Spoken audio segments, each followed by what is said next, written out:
Ah, look at this. The static displays, as they call them, all around. This is the final day of All-American Week, honoring the 100th anniversary of the 82nd Airborne, or 82nd Division. Ah, look at the shirts, Mom.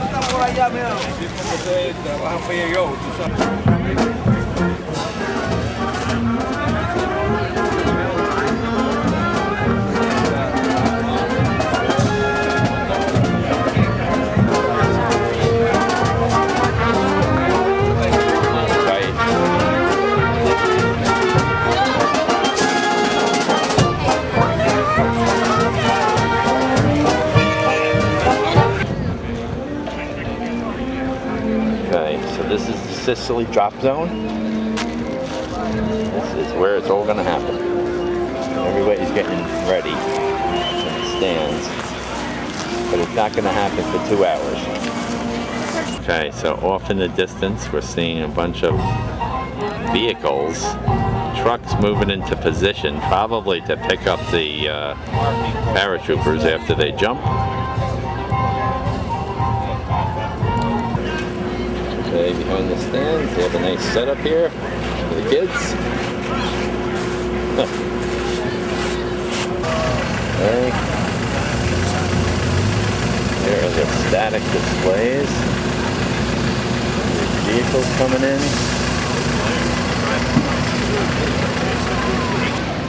There's this giant parachute set up for the kids to run under. Nice setup here behind the big tent and the parachute.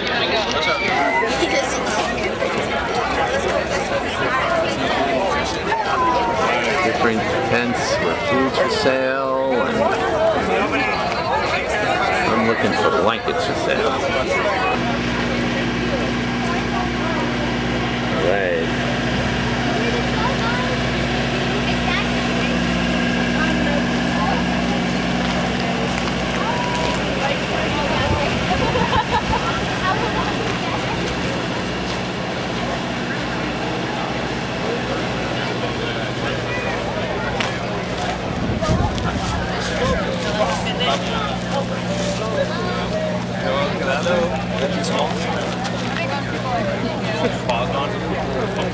That's all I knew. You'd pause and think about the number.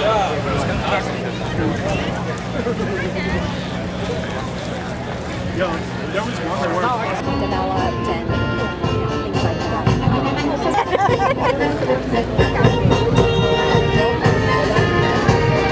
So Mike, you should get that car.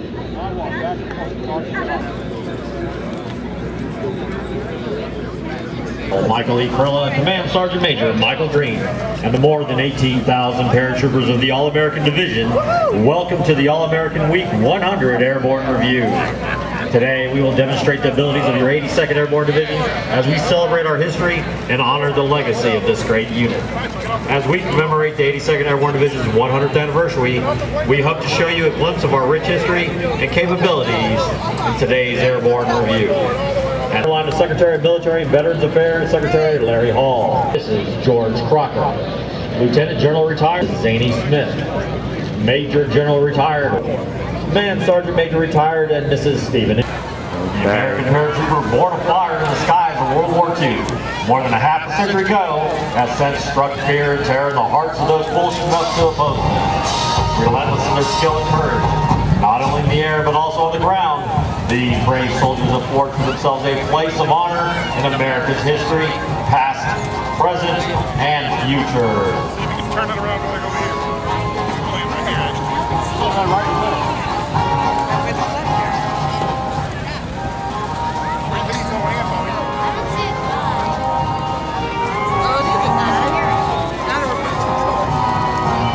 He's getting blown over. Hopefully he can make it without make it to the landing zone.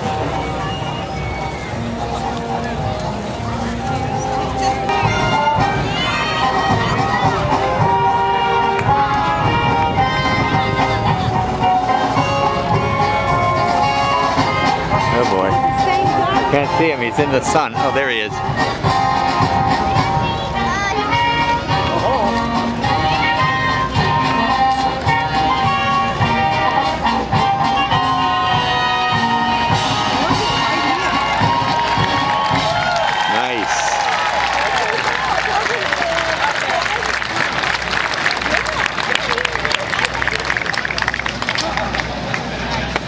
We have a good crowd here. You can go ride on like a little Humvee thing and you can get where the... Really? Ah, look at the crowd here.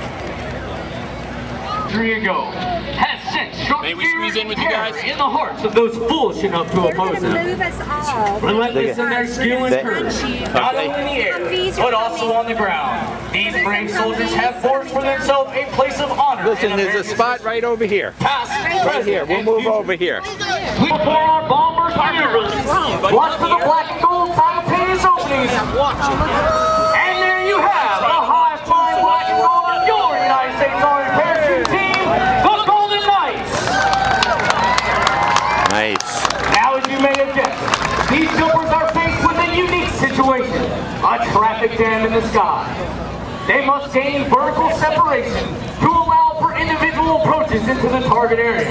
There's some wind too. This is accomplished by pulling down on the front part of the parachute and spiraling earthward at speeds in excess of 60 miles per hour. Any of you guys To set up a traffic pattern just like you might see aircraft at a busy airport. It's in the bottom of the Ladies and gentlemen, at 1,000 feet, these jumpers can hear you very well. Give a big 80-second round of applause for these jumpers. The parachutes used by the Golden Knights are comfortable wing light. Wow, he is flying. The jumper will do what is called a wind penetration check, facing into the wind, checking his speed and direction on the ground. He will then fly a downwind leg, Nice. a base leg 90 degrees to the target, then face into the wind for his Look final how approach. fast they're going. Look at. Ladies and gentlemen, Boy, he is direct your flying. attention high on overhead. Lose belly. One of our demonstration accuracy parachutists is bringing in the 80-second flag. Look at it. Looks like, look how fast it is. I hear you, Diana. Pay close attention to the parachutes, ladies and gentlemen. You may notice the tail of the parachute curl under. This slows the jumper's forward speed while reducing his rate of descent. To turn left, the jumper will pull down on the left steering line. To turn right, he will simply pull down on the right steering line. As the jumper's near the ground, they will pull down on both steering lines simultaneously for the safest and softest possible landing. Give it up, ladies and gentlemen, for the 8-way free fall photographer who brings it in over the target area. Ladies and gentlemen, the sport canopies gain downward speed and transfer that to forward lift. Buy himself time. Honey, it's straight up. And high above to your right, Do this. you will see the Or demonstration peek through your parachute fingers bringing like in this. the 80-second Christian, flag. peek through your fingers. Give them a big round of applause, ladies and gentlemen, as they land dead center on the target. Looks like he's Look at the concentration in his eyes, ladies and gentlemen. The skill and experience going through his head as he manipulates those parachutes, adjusting for the wind gust. Bringing it in over the target. Right down the pipe. Come on, ladies and gentlemen. What a dead center landing. The United States Army Parachute Team was formed in 1959 at the home of the Airborne, Fort Bragg, North Carolina. At that time, the team consisted of 19 original members. Each was selected to assist in the development of modern parachuting techniques, to provide world-class competition parachutists, and to perform live aerial demonstrations in support of Army public relations and recruiting. In 1961, we were designated the Army's official aerial demonstration unit, and 1 year later, we adopted our nickname, the Golden Knights. Ladies and gentlemen, this concludes our performance, and on behalf of the entire team, I would like to thank each and every one of you for being such a warm and receptive airborne audience. In closing, I leave you with this final thought. In the future, may all your days be prosperous and your nights golden.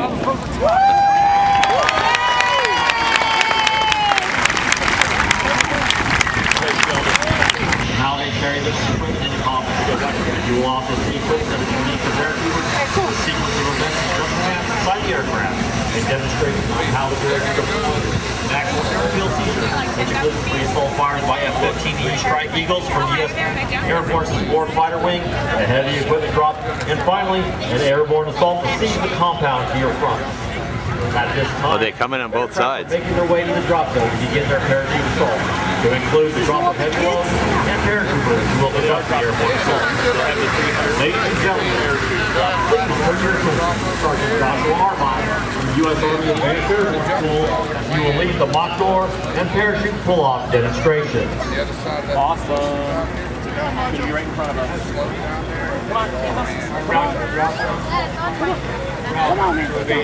Go off. Right there. Look at See that? the jump pass. They're taking off and they're This alerts the jumpers and remaining jump commands will follow. It will look and sound like this. Stand up, followed by inboard personnel stand up.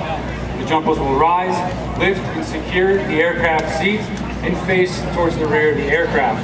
It will look and sound like this. Inboard personnel stand up! Inboard personnel stand up! The next jump command is hook up. Jumpers will hook their universal static line modified up to the aircraft anchor line cable. They will check their universal static lines modified and they will secure it with their inboard hand. The jumpers will hold on to the universal static line modified until they pass it off to the safety prior to exiting the aircraft.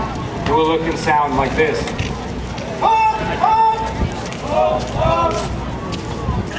That's amazing. The next jump command is check static lines. Each jumper will check their universal static line modified as well as the universal static line modified of the jumper in front of them.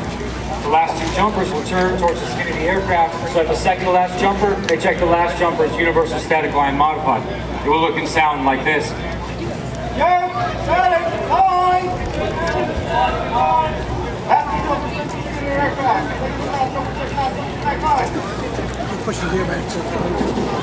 The next jump command is check equipment.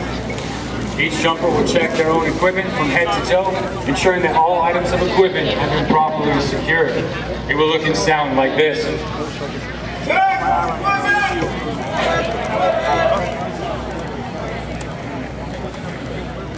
The next jump command is sound off for equipment check.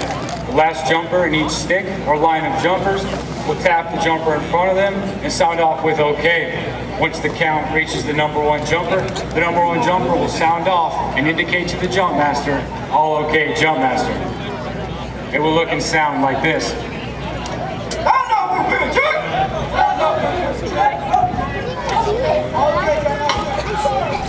Approximately 3 minutes from the drop zone, the Air Force Loadmaster will open the parachute door and allow the jump master to conduct their parachute door checks. The jump master will rotate into the parachute door and begin inspecting the parachute door for any hazards that may endanger the jumpers upon exiting the aircraft. Once the jump master has completed their parachute door checks, they will conduct an initial clear to the rear, in which they will lean outside of the aircraft, examining the outside of the aircraft as well as the ground below. This check is also made to confirm drop zone location. Once the jump masters finish their initial clear to the rear, they will lean back inside of the aircraft and begin looking for their reference points. Once the 1 minute reference point has been reached, the jump master will issue the 1 minute time warning and the jumpers will echo. Once the 30-second reference point has been reached, the jump master will issue the 30-second time warning and the jumpers will again echo. After issuing the 30-second time warning, the jump master will conduct their final clear to the rear. Once complete, they will rotate back inside of the aircraft and issue the jumpers the command of stand by. Number one jumper will pass off their universal static line modified to the safety and rotate into the parachute door. Once the computed air release point has been reached, the pilot will turn on the green jump caution light, which will be a signal for the jump master to issue the jump command of go. Upon receiving the jump command of go, each jumper will follow the jumper in front of them at approximately a 1 second interval, hand their Universal Static Line Modified off to the safety, rotate into the parachute door, and go into their first point of performance, which is proper exit, check, body position, and count. It will look and sound like this. Go! The weight of the jumper's body falling free from the aircraft will cause the Universal Static Line Modified to deploy the jumper's main parachute. At this time, you will receive a demonstration of the sequence of events that occurs that causes the jumper's Universal Static Line Modified to deploy the jumper's main parachute. As the jumper's body weight falls free from the aircraft, it will deploy the jumper's Universal Static Line Modified from the static line stow bars down to the main curve pin and main closing loop. On the jumper's count of 1,000, the main curve pin will be removed from the main closing loop, and the deployment bag will emerge from the pack tray, extending the risers to their fullest length.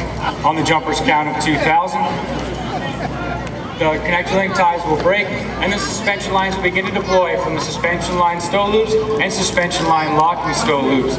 Once the suspension lines have been completely deployed, the deployment sleeve will emerge from the deployment bag, followed by the drogue parachute. On the jumper's count of 3,000, the drogue parachute will inflate and begin pulling the deployment sleeve off of the main canopy. On the jumper's count of 4,000, the main canopy will begin to inflate from the apex to the skirt. And on the jumper's count of 5,000, the slider will be fully extended by the tension of the suspension lines and begin moving. And on jumper's count of 6,000, the slider will begin moving down the suspension lines, removing all twists until it rests approximately 1 meter above the jumper's head, thus completing the opening sequence of the T-11 main parachute. The jumper will then go into their second point of performance, which is check canopy and gain canopy control. The jumper will reach up to the elbow lock position and grasp the front set of risers, simultaneously conducting a 360-degree check of their canopy. The jumper will avoid all fellow jumpers all the way to the ground, and at approximately 200 feet above ground level, they will slip into the wind and prepare to land. Once the jumper is landed, it will activate both canopy release assemblies using either the hand-to-shoulder method or the hand-assist method. Once the jumper has activated both canopy release assemblies, it will place their weapon into operation and remove the parachute harness. Once the jumper removes the parachute harness, it will secure their Universal Parachutes recovery bag, flip it right side out, and place the parachute harness inside the Universal Parachutes recovery bag, the smooth side facing up.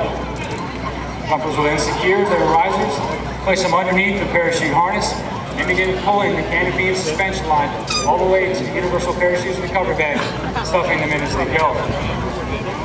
Once they have the canopy and suspension lines inside the Universal Parachutes recovery bag, it will snap, not zip, their Universal Parachutes recovery bag. It will then secure all of their equipment, conducting a 360-degree check of their area. It will locate their assembly area, and they will move out to their assembly area. Let's have a big hand for my demonstrators.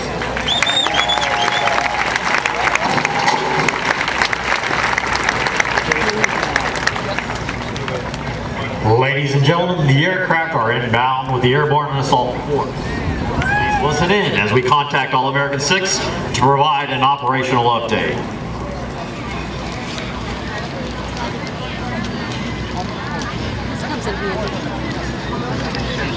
There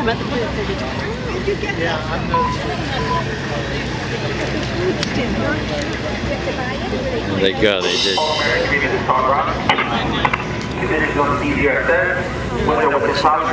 Put down, stand in front of me. No, because I can't. I'm gonna take two, Dad. Take this. Watch.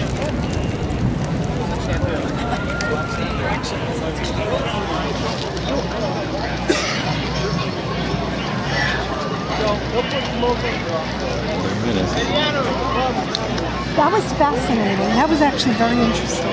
Yes, I agree.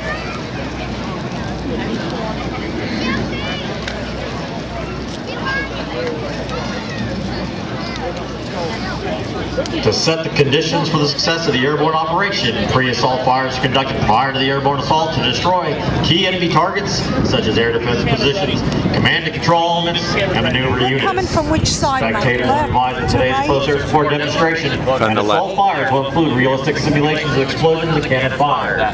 Please take appropriate actions with small children or those who are adversely affected by loud noises. A few miles north of our location, the United States Air Force fighters are orbiting, ready to provide close air support to the airborne commander. The F-15E Strike Eagle is a dual-role fighter designed to perform air-to-air and air-to-ground missions. An array of avionics and electronic systems give the F-15E the capability to fly at low altitude, day or night, and in all weather. The aircraft uses two crew members, a pilot and a weapons systems officer, and has the capability to fight its way to target over long ranges, destroy enemy ground positions, and fight its way out. During the air service weapon delivery, the pilot is capable of detecting, targeting, and engaging air targets, while the weapons officer designates the ground target. For air-to-ground missions, the F-15E can carry most weapons in the Air Force inventory up to 29,500 pounds of ordnance. The E model also has an internally mounted 20mm gun that can carry up to 500 rounds to support the ground force commander. Most recently, the F-15E has provided close air support to ground forces in Operation and Air Resolve. The F-15E today consists of the 336 Fighter Squadron, working Operation Group at the Seymour Johnson Air Force Base, North Carolina. At this time, an Air Force Joint Terminal Attack Controller, or JTAC, from the 14th Air Support Operations Squadron, call sign Hard Rock, will pass a 9-line close air support request to the flight lead of two F-15E fighter aircraft to facilitate the execution of pre-assault fires. Diana, it's coming soon. The guy told me that it was coming from the right, the jets, and that the paratroopers would be coming from the left. So one's going one way. No, they're doing support fighter.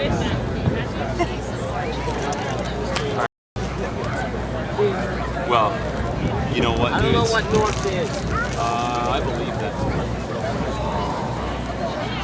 I have a compass. So what's going to happen with these jets? Okay, there's going to be fighter jets that come first, and I think they're going to set off some of the artillery. That's why they were talking about the kids. Hold license, Colorado 10. 9-line Alpha is as follows. Type 2 bomb on coordinates. Line 1, 2, and 3, Echo 3. Elevation 390. There's some of the other planes taking off. 1 by CSU 23. 7 Sierra, Papa Uniform, 6-9er, 5-2, 9-1, 3-9er. No mark. Northwest, 437 meters. Egress back to the overhead. Feedback line 4 and 6 from your system. They made that explain. No, Stuart gave it to me. Roger, that's a good copy. Remarks for sixes as follows. Requested 1 by GD4, shooter cover. Second pass, 2 by GD54, shooter tuber. Back there. Requested a south to north, final attack direction. South to north. Feedback for sixes. No, I don't think they're so they probably aren't. Roger, that's a feedback for sixes. Okay. Okay, thank you, guys. Yeah, I figured I probably would have. Your route to immediate push. Follow the direction you make one for final. There's some more of the Yeah, I do. Yeah, we've been watching. transport planes. That's part of that. Like the anticipation is fingers, you know? I agree.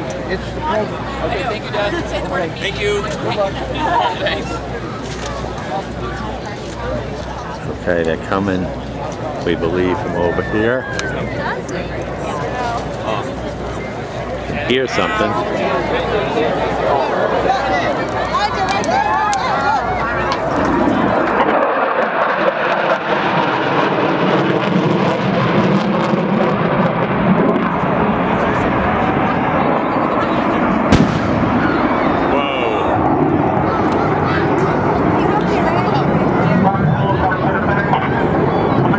Immediate re-attack.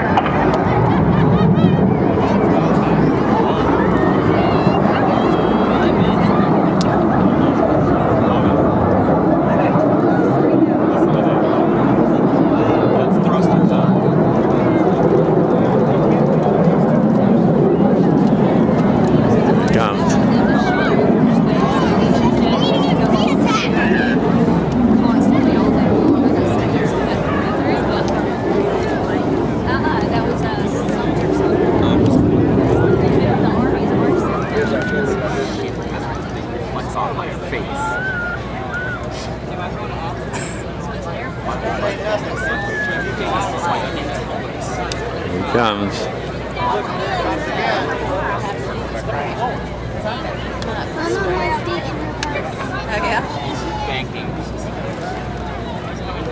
Roger, hold your clear on.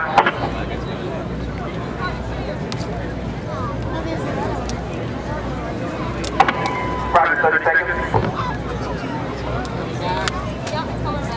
Oh yeah, coming back.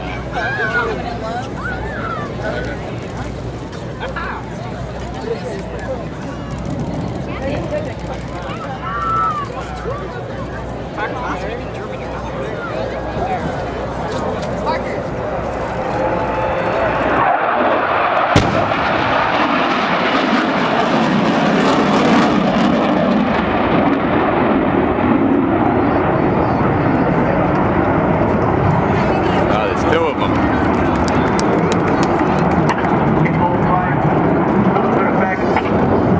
Needed to drop down for immediate show of force. Wow.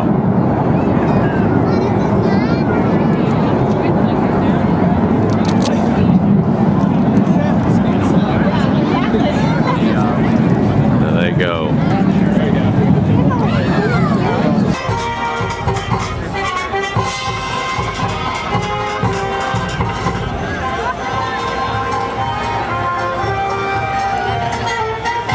Okay. The family that has been very kind to us. Who we're going to send videos to. Thanks, guys. I love your fan. It's free. You get one for free. Really? Wow.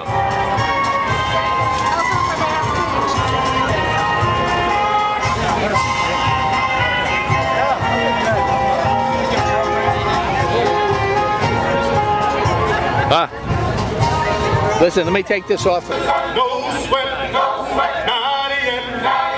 Down in the mess, all on my knees. We got nothing to eat but a can of beans. The bread was molded and the meat was bad. And you know darn well that you can't eat that. Here we go, all the way, gotta be, rough and tough, hey, boom, all the way.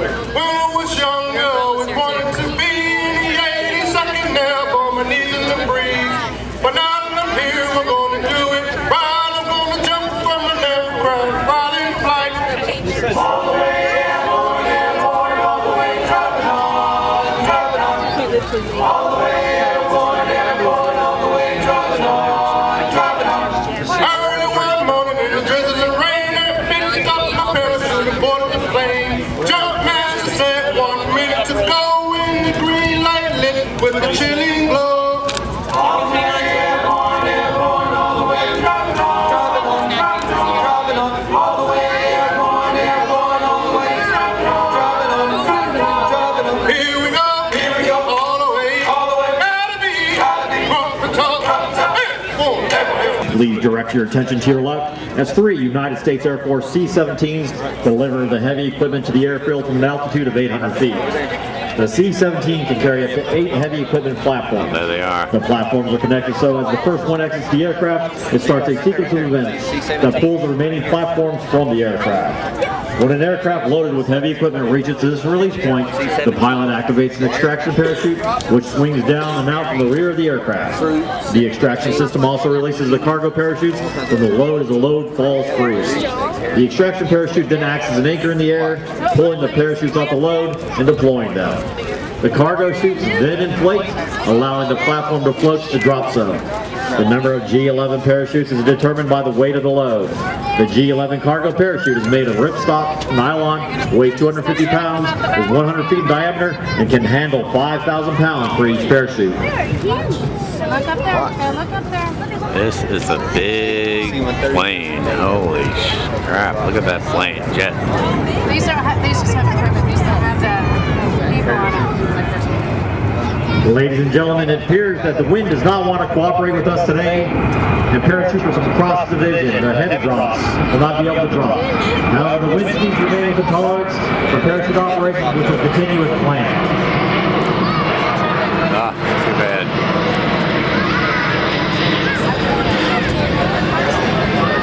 Sky would have dropped some big equipment, but it's too windy. They just can't get the stuff out of there because it's heavy equipment.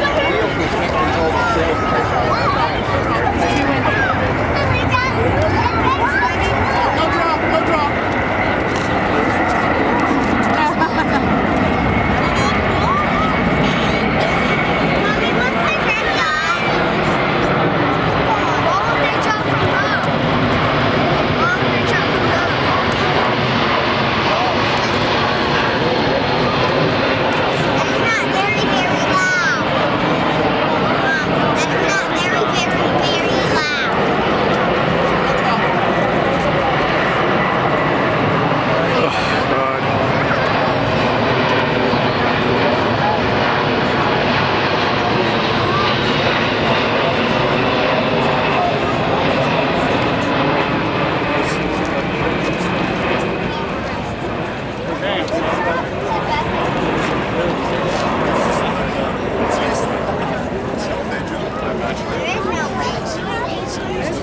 Maybe it's windy up there.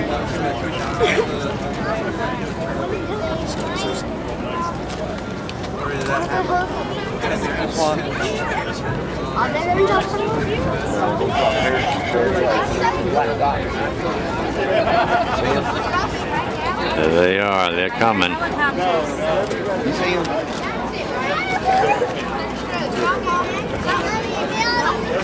Black box. Over there. See him? Above the street. Can you hear the helicopters, Libby? Oh my God. Yeah, yeah.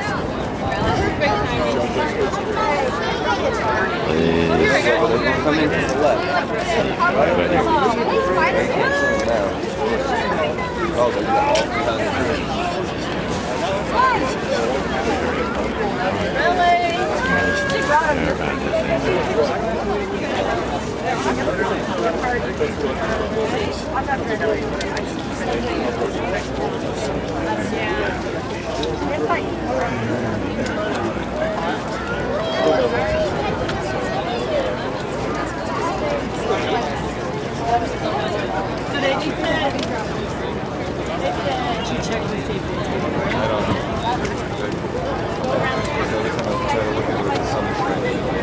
There they come.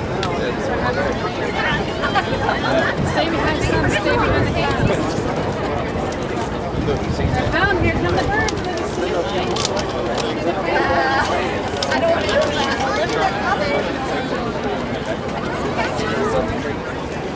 That should be on the second line. Second line. See him? That's why. That's going to be jumping towards the back. I don't know which number. How many planes is it?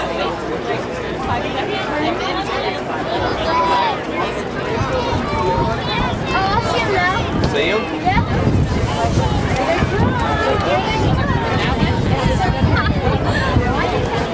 Get him on shoulders.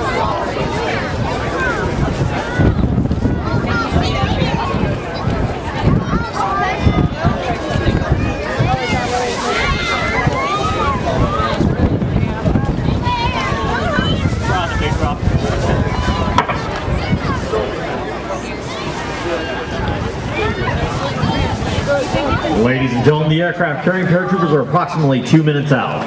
The jump masters and troopers are making their final preparations in order to exit the aircraft, as we have just demonstrated. The entire assault is the culmination of preparations that began at 6 o'clock this morning for the individual paratroopers. All troopers had to draw their assigned combat equipment and properly rated. Unit jump masters conducted initial inspections, and units conducted their manifests. Once the final manifests are called, the jumpers fall under the control of the aircraft's respective jump masters to conduct pre-jump training, ensuring all contingencies, both in the aircraft during flight and during the troopers' descent, were reinforced. The continuous rehearsal of these events ensures that the troopers are prepared to take necessary actions for a variety of situations.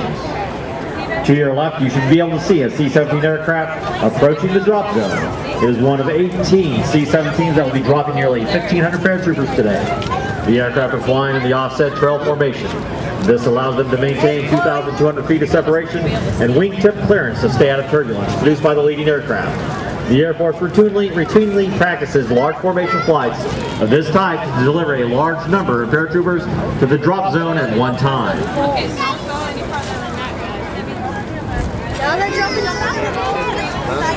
Okay, number one is right here.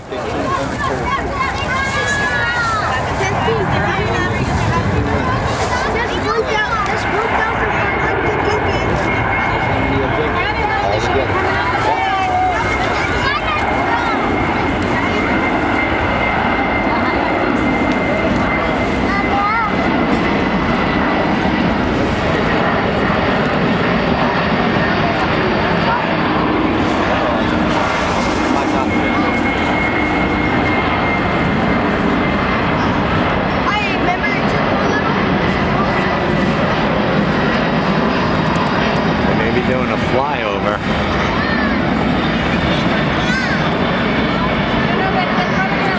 Ladies and gentlemen, it does appear that the wind does not want to cooperate with us today, and we will not be able to drop. Please stay seated as we will continue the airborne review with our tactical demonstration and the division march.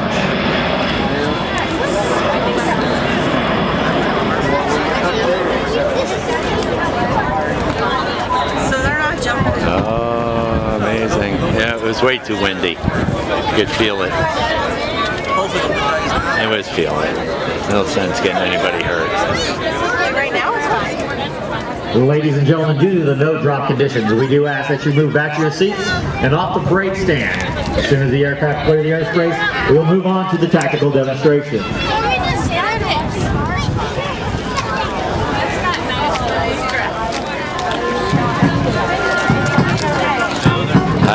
Well, listen, it was very windy, I have to tell you. Like you could feel it was like picking up right at the last minute. So it was just way beyond what they think is safe. So no sense getting anybody hurt, you know? Yes.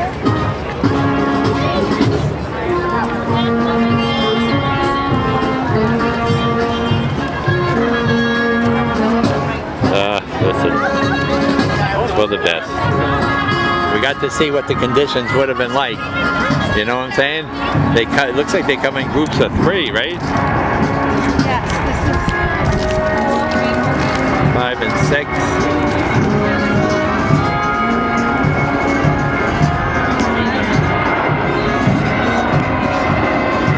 Those are some powerful jets.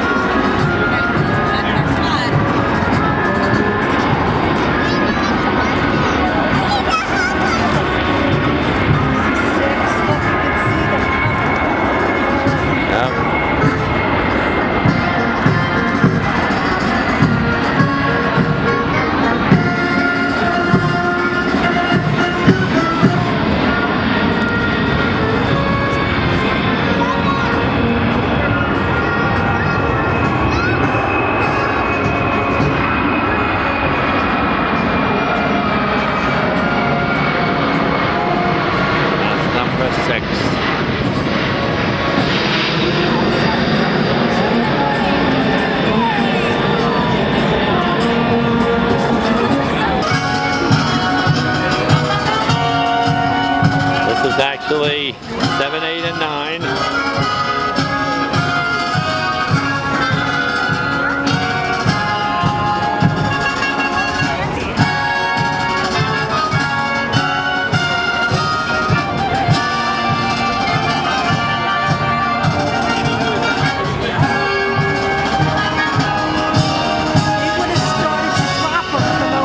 Right, once I saw they were straight next to us and nobody was out, I knew it wasn't going to happen.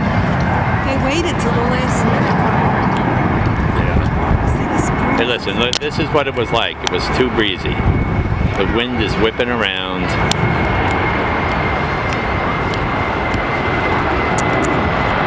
So this is 7, 8, and 9.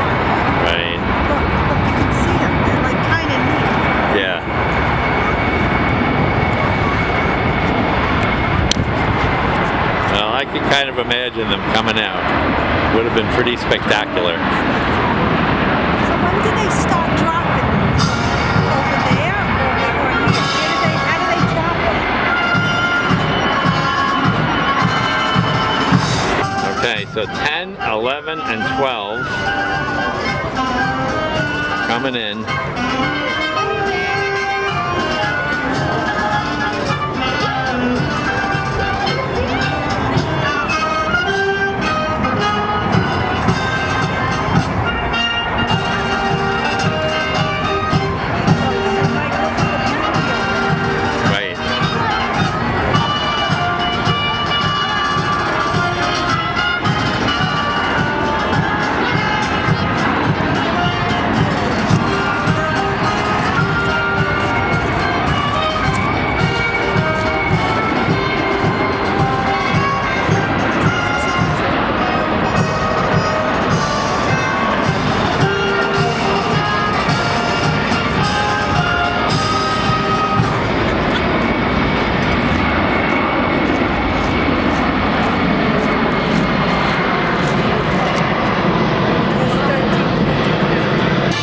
Okay, 13, 14, and 15 are approaching.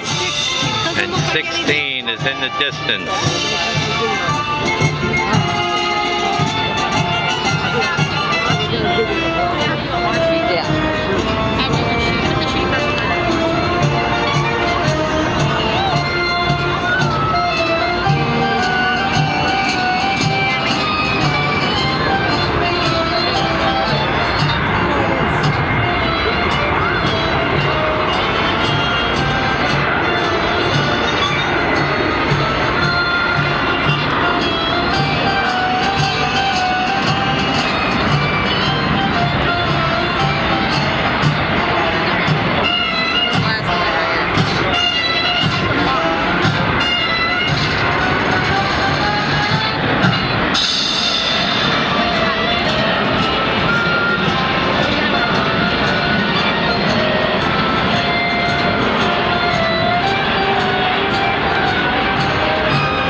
The ceiling was high enough, it was sunny enough, but the wind was too strong.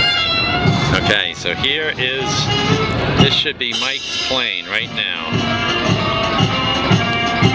16. Mike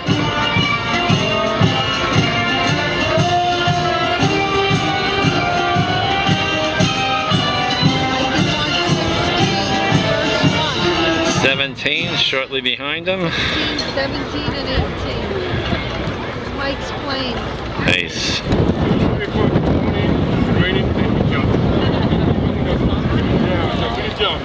Get on Eagle, as I just said, we had 6 killed, 207 hospital, 25 knot winds, we jumped.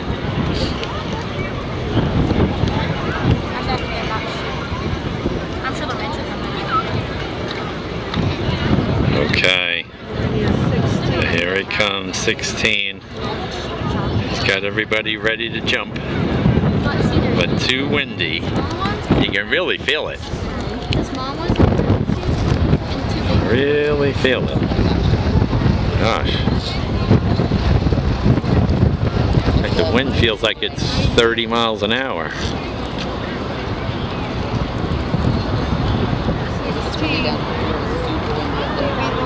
Okay. There it is, 16.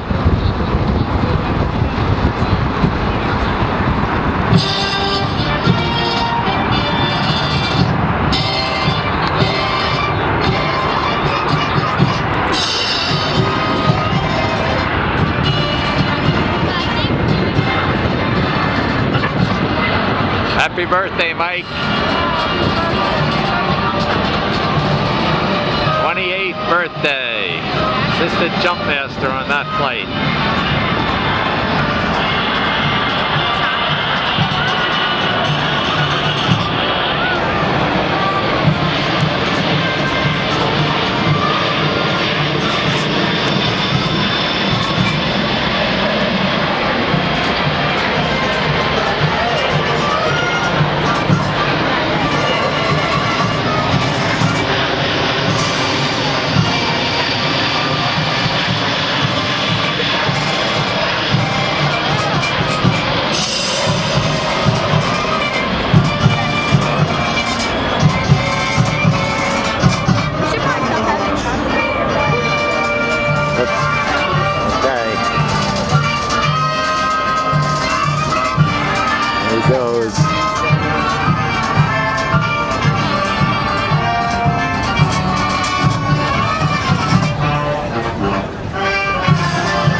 Okay.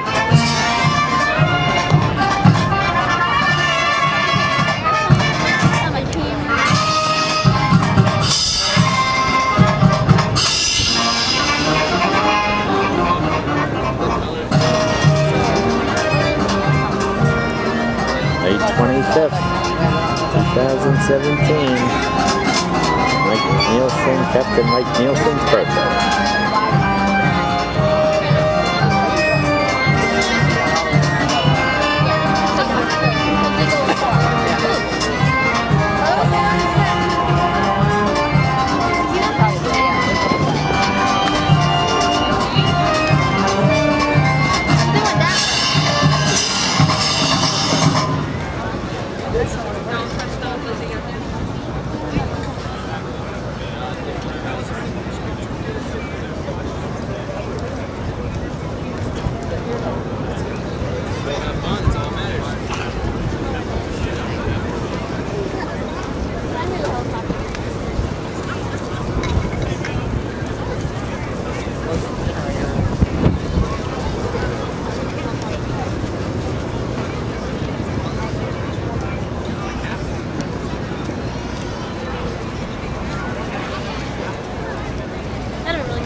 Okay, he's off. Florida, Command Sergeant Major William Elliott from San Bernardino, California.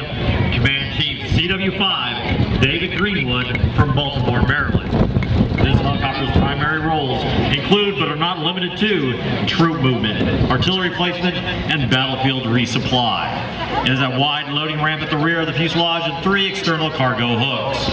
With a top speed of 170 knots or 196 miles per hour, the CH-47 is one of the fastest helicopters in the U.S. inventory and is one of the heaviest lifting Western helicopters. Its name is from the Native American Chinook people. These aircraft weigh up to 50,000 pounds and can carry 33 to 55 troops or 24 litters and 3 attendants or 21,000 pounds of cargo. Under each aircraft you'll see AM-777A2 howitzer sling loaded. These M777A2s, manned by Charlie Battery, 1st of the 319th Airborne Field Artillery Regiment, is a technically advanced and digital 155mm howitzer with the ability to fire a variety of shells that are capable of engaging targets up to 30 kilometers or 18 miles. Right, that's what my Using son both was forward for the and aft first cargo 4 years. hooks, the CH-47 can carry up to 25,000 pounds. Here. The M777A2 howitzer weighs 9,800 pounds, so the cannon is a relatively light load for this heavy lifting aircraft. But when in place, the M777A2 howitzer plays a pivotal role in supporting the task force objectives. Whoa, there While we these go. particular howitzers and crews arrive here via rotary wing airlift, the M777A2 can also be delivered to the objective by parachute or rapidly landed aircraft. The M777 provides the airborne commander with the capability of medium range, GPS guided 155mm munitions in support of mission objectives.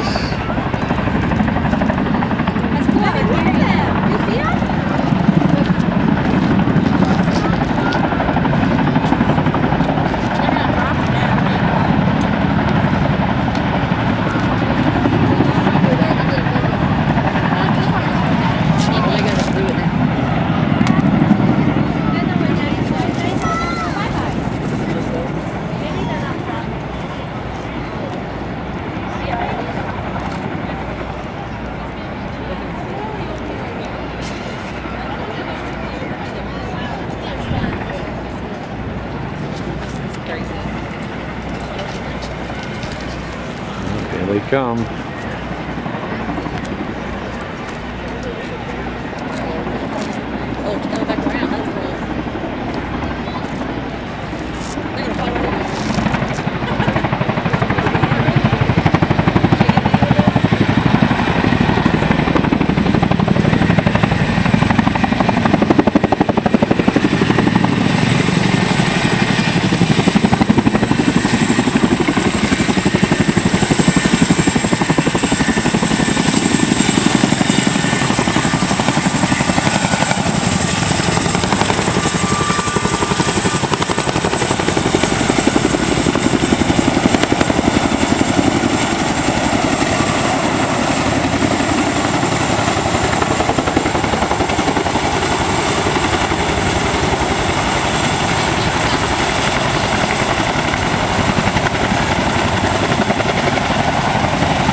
helicopters are hitting us over here. It's coming down like rain on us.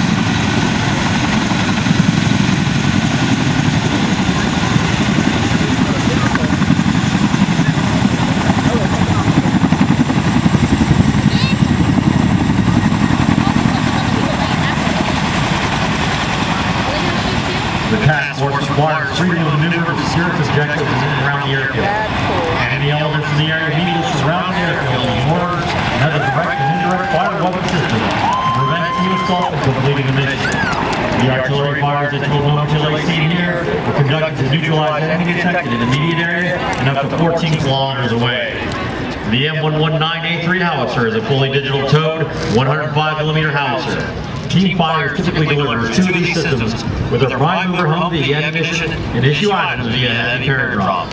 Airborne artillerymen immediately fight their way to these platforms, de-rig, and put into operation these guns within 25 minutes under night conditions in order to provide fire support to forces. At this time, the Fire Direction Center Bravo Battery, 1st Battalion, 319th Airborne Field Artillery Regiment, will receive a call for fire from assaulting forces to facilitate immediate attack targets with M119A3 outside the drop zone. Hold 0, this is Charlie 95, Model 4 Victor, over. Charlie 95, this is Hold 0, 5 perfect now. Grid, Papa uniform, 67719, 86333, altitude 100, over. Grid, Papa uniform, 67719, 86333, altitude 100, out. Direction 3320, over. Direction 3320, out. Line infantry coming in the open, over. Line infantry coming in the open, out. Met 2 observers. Bulls, 1-4 rounds. Target number, Lima Bravo, 2000, over. Met 2 observers. Bulls, 1-4 rounds. Target number, Lima Bravo, 2000, out.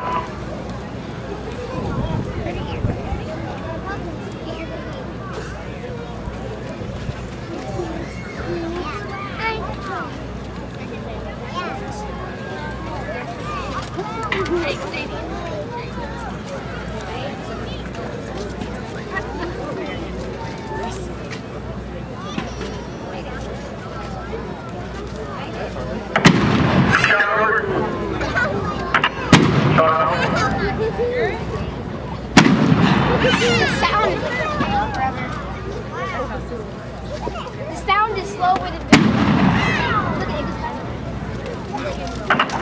Look at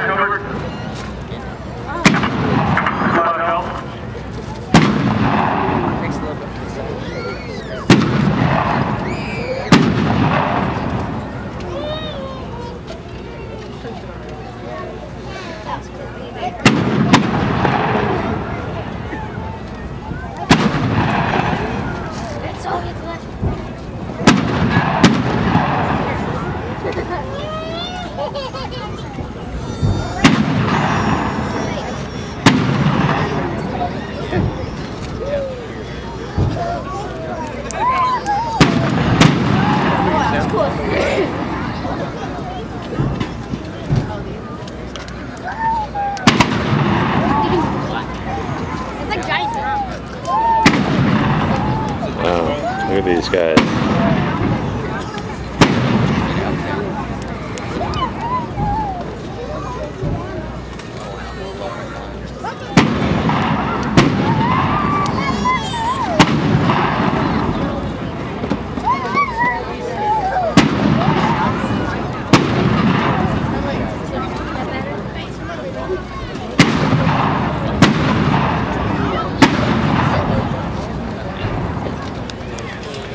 Posing a threat to Task Force 1 Fury, operations along key avenues of approach.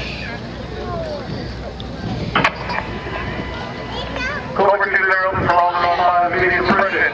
Grid, public uniform, 67820-86454, over. They're gonna fire those ones. Bravo 95, this is Cobra 20, immediate suppression.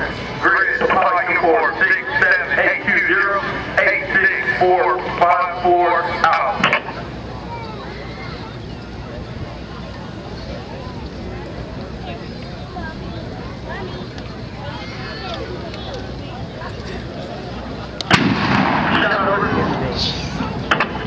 Shut out.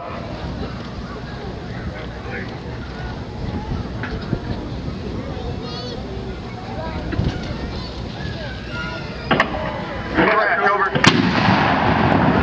Lock out.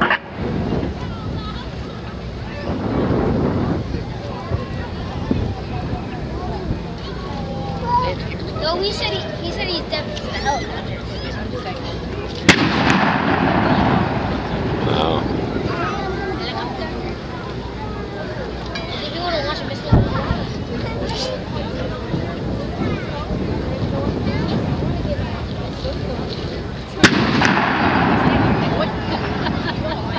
I meant like all the way down there.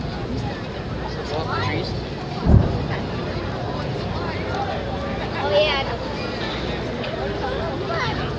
Kind of like an Man, being sloppy with my camera.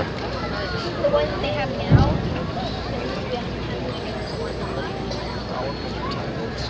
Yeah, that's what. Well, the ones that they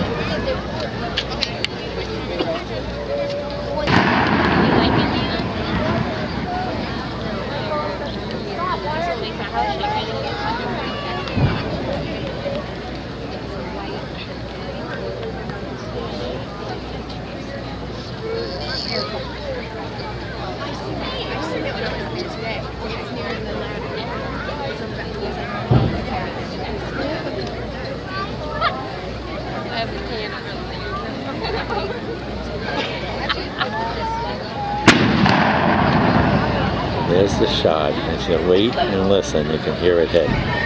Good. And a tandem cockpit for a two-man crew. It features a nose-mounted sensor suite for target acquisition and night vision systems. It is armed with a 30mm 1.8 carried between the mainland gear and the aircraft's forward fuselage. And as for our ladies and gentlemen, look to your left for the approach of the AH-64.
Now that the objective has been suppressed, the ground commander will begin moving his troops toward it. Task Force Fury, moving to occupy a support by fire position to suppress the enemy objective to your front.